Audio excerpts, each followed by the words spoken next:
प्रिय छात्र एवं छात्राओं, मैं आपका हिंदी विषय का शिक्षक महेंद्र धाकड़ और आज हम पढ़ेंगे हंसिए और स्वस्थ रहिए, जिसके लेखक हैं पंडित श्री राम शर्मा आचार्य।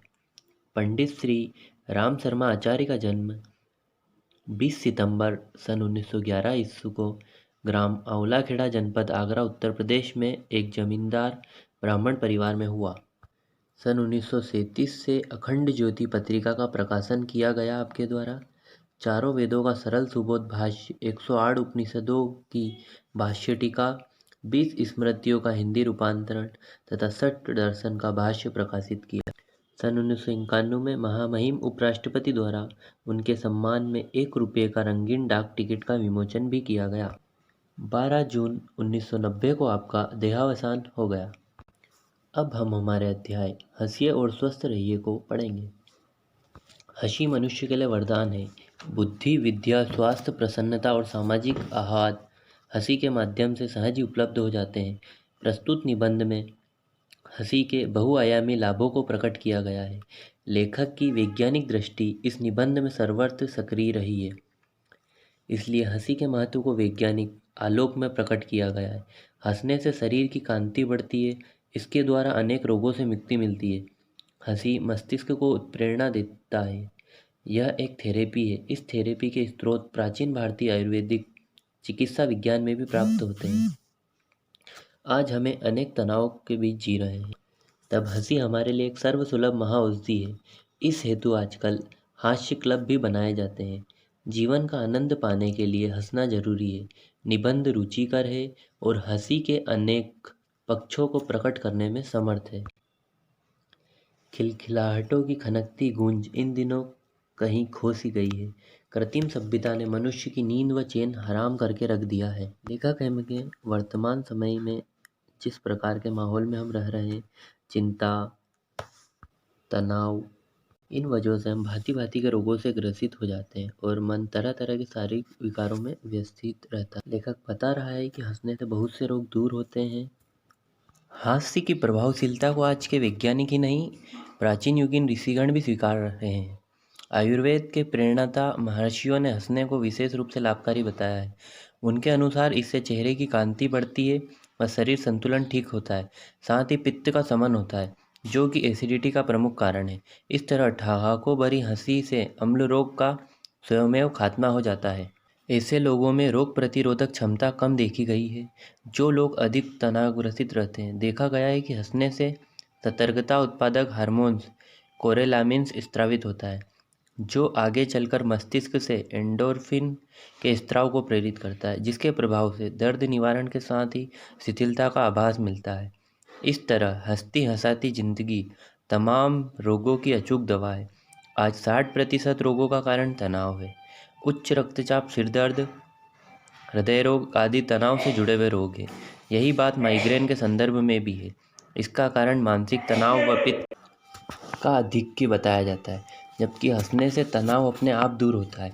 पेट पर पड़ने वाला दबाव कम हो जाता है व पित्त से राहत मिलती है। से भोजन शीघ्र पचता है। जो व्यक्ति भोजन करते समय रोता है, उसकी भूख कम हो जाती है। प्रतिदिन 4 किलोमीटर दौड़ने से जो व्यायाम होता है और उससे जो शारीरिक क्षमता बढ़ती है, उतनी ही हंसी से बढ़ती है। हंसने से स्नायुओं को स्वतः व्यायाम करने का अवसर मिलता है, जिससे शारीरिक व मानसिक तनाव दूर होता है। डॉक्टर कटारिया ने लगभग 30 प्रकार के हास्य व्यायाम इजाद किए हैं। उनका मानना है कि इनसे शरीर के विभिन्न अंग अवयवों का व्यायाम होता है। उनमें सिंहास है, जिसमें मुंह फाड़कर दांत निकालने पड़ते हैं। इससे मुंह की मांसपेशियों को लाभ पहुंचता है।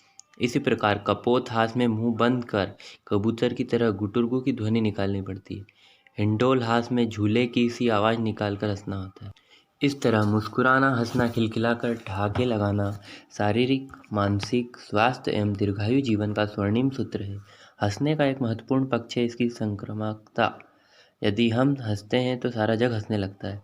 एक साथ हंसने से संबंधों की मलिनताएं, दुर्बल भावनाएं आदि घुल जाती है व आपसी संबंध अधिक सरस, विश्वसनीय व सुदृढ़ बनते हैं, जो कि सामाजिक जीवन में सफलता का मार्ग प्रशस्त करता है। हंसने के लाभ अनेक हैं, लेकिन इनका यथार्थ परिचय तभी मिल सकता है जब अपने जीवन का यही एक सूत्र हो: खूब हंसेंगे, औरों को भी हंसाएंगे। देखते देखते तनाव कम होता जाएगा एवं दुनिया और रंगीन जीने योग्य नजर आएगी। अर्थात लेखक हमें बता रहा है कि हमें गुमसुम या उदास रहने से अच्छा है कि हम भी हंसें और दूसरों को भी हंसाएं।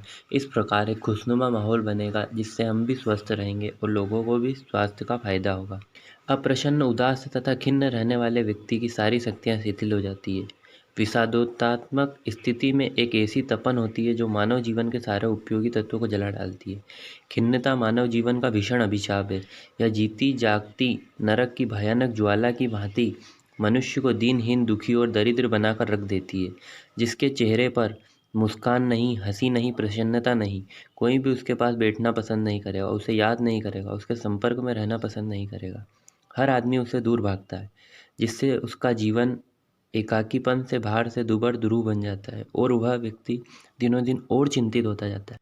आप सभी ने खिले हुए फूल देखे होंगे। जिस उद्यान में बेला और गुलाब के फूल अपनी गंध बिखेर रहे हो, उधर भला कौन नहीं जाना चाहेगा। इसी प्रकार जो व्यक्ति हमेशा खिलखिलाता रहता हो, हंसता रहता हो, जिसका व्यवहार बहुत अच्छा हो, उस व्यक्ति के पास हर कोई व्यक्ति जाना पसंद करे। यदि आप चाहते हो अथवा आपकी ओर ध्यान दिया जाए तो मुस्कुराइए। आप व्यापारी हो अथवा वक्ता, अध्यापक हो अथवा उपदेशक, अधिकारी हो अथवा कर्मचारी, मुस्कुराकर बात कहने से आप सामने वाले व्यक्ति को जितना प्रभावित कर सकते हैं उतना अन्य किसी उपाय से नहीं। मुस्कान में एक प्रकार का सम्मोहन होता है जिसकी समानता किसी अन्य से नहीं की जा सकती।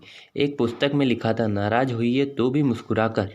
बात विरोधाभास जैसी प्रतीत होती है, पर इसका आशय यह है कि जब क्रोध प्रकट अनिवार्य हो तब भी उसे भयानक न बनने दीजिए।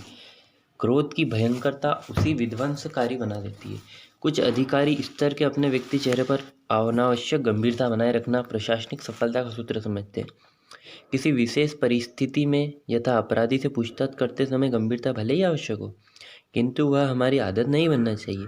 याद रखिए, जो अनुशासन प्यार से किसी का हृदय जीतकर बनाया जा सकता है, वह क्रोधपूर्ण, तनावग्रस्त अथवा 24 घंटे की गंभीर मुख मुद्रा से उत्पन्न नहीं किया जा सकता। किंतु भय से उत्पन्न अनुशासन स्थायी नहीं होता है। जीवन में सफलता प्राप्ति के लिए मुस्कुराइए, खिलखिलाइए। लेखक बड़े बड़े अधिकारी लोगों को भी बता रहा है कि हमेशा हमें अप्रसन्न व मुख पर चिंता नहीं जतानी चाहिए। हमें गंभीर व्यवहार समय समय पर रखना चाहिए। हमेशा हमारे चेहरे पर गंभीरता नहीं होनी चाहिए। वह हंसते और खिलखिलाते रहना चाहिए, जिससे हम भी स्वस्थ रहेंगे और साथ में रहने वाले लोग भी हंसेंगे, मुस्कुराएंगे तो वे भी स्वस्थ रहेंगे। लोग हमारी बात माने, यह भी स्वस्थ रहने के लिए सहायक स्थिति होती है। कल्पना कीजिए, एक व्यक्ति घर के एक कोने में चारपाई पर पड़ा है। कोई उसकी ओर ध्यान नहीं देता। भोजन वस्त्रों की उसे कमी नहीं है, सब कुछ समय से मिल जाता है, पर उसकी बात कोई सुनता नहीं, कोई मानता नहीं। ऐसा व्यक्ति क्या कभी स्वस्थ रह सकता है? अतः परिवार के सदस्यों के साथ हंसना ना भूलें। आप कितने भी व्यस्त हो, हंसने खिलखिलाने का बहाना अवश्य ढूंढ लें। कुछ क्षणों का मुक्त हास्य परस्पर निकटता लाएगा, आत्मीयता के बंधनों को प्रांगण बनाएगा और तनाव से मुक्ति प्रदान करने के लिए परिवार को स्वस्थ बनाए रखेगा। लेखक यही बताना चाह रहे हैं कि हमें पारिवारिक माहौल में भी हंसते मुस्कुराता रहना चाहिए। सभी को मिलजुल कर, कम से कम समय निकाल कर भी साथ बैठकर हंसना मुस्कुराना चाहिए, जिससे सभी स्वस्थ रहेंगे। इस प्रकार हमारा बहुत ही अच्छा अध्याय समाप्त होता है।